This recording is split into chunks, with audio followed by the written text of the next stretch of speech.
offer on a home and the seller has accepted. Congratulations! While it might feel like a big part of the home buying process is behind you, there are still some steps you'll need to take before you move in. First, sign a purchase agreement. The sales contract or purchase agreement outlines all the details of the sale, like repairs that will be made before you move in, fixtures included with the house, or other disclosures or notices.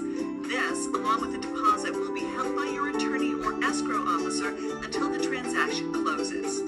Next, inspect the home. When the sellers have accepted your offer and you've signed a purchase agreement, you might want to schedule a buyer's home inspection. Hiring a home inspector gives you a professional's opinion of the condition of the home and can help identify any major red flags like pests or structural issues.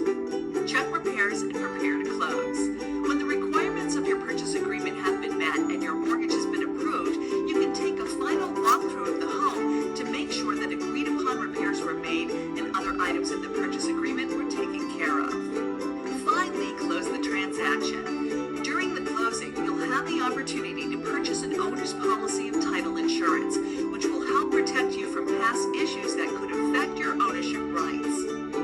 After you've signed your final documents and the transaction closes, you'll get the keys to your new home. Congratulations! With the keys in hand, all that's left to decide is whether to paint the living room bold blue or subtle sage.